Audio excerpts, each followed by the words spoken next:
Hi bakers, I'm Sally. Today I'm showing you how to make homemade brioche, a rich buttery bread with a soft, flaky, and tender crumb. We tested this recipe many times to get it just right, and it's worth every step. This is a 2-day baking project since the dough rests overnight in the refrigerator to develop flavor and that perfect coveted texture. It's soft, fluffy, and a little indulgent, perfect for breakfast, brunch, sandwiches, or for snacking with a little butter spread on top. You'll need a stand mixer with a dough hook for best results, and I'll walk you through every step from mixing to shaping so you end up with the tallest, fluffiest brioche loaf possible. Let's get baking. In the bowl of your stand mixer, add bread flour, yeast, sugar, and salt, and whisk to combine. Add milk and eggs, and use the dough hook attachment to mix on medium-low speed for 3 minutes. The dough will be shaggy at first, but then it should come together and form a rough mass around the dough hook. After 3 minutes, increase the speed to medium and let the mixer run for a full 8 to 10 minutes.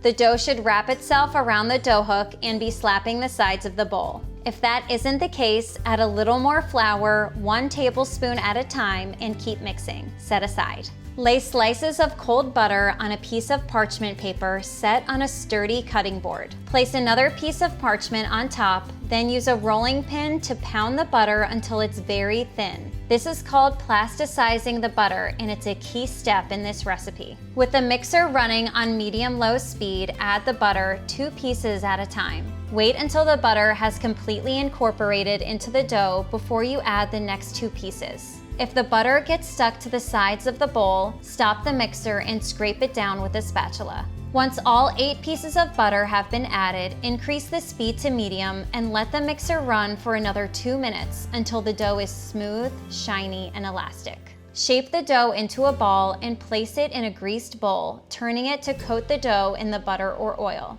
Cover tightly and refrigerate for at least 12 to 16 hours or up to 48 hours. On the day you plan to bake the brioche, remove the dough from the refrigerator, turn it out onto a lightly floured surface, and divide the dough into 6 equal pieces. Shape each piece into a smooth ball and place in a greased loaf pan, staggering the dough balls in the pan. Cover the brioche and let it rise at room temperature until it's puffy and just reaches the rim of the pan, which takes about 1.5 to 2 hours. When the brioche has risen to the rim of the pan, brush the top of the loaf with egg wash. Bake at 350 degrees Fahrenheit until golden brown on top, about 35 to 40 minutes, tenting with foil after 20 minutes to prevent the top from becoming too brown. For a more accurate test of doneness, use an instant read thermometer. The brioche is done when the internal temperature reaches 195 degrees Fahrenheit. Let the brioche cool in the pan for at least 10 minutes, then carefully flip the bread out of the pan and onto a cooling rack. For neat slices, let the brioche cool for at least 1 hour before slicing.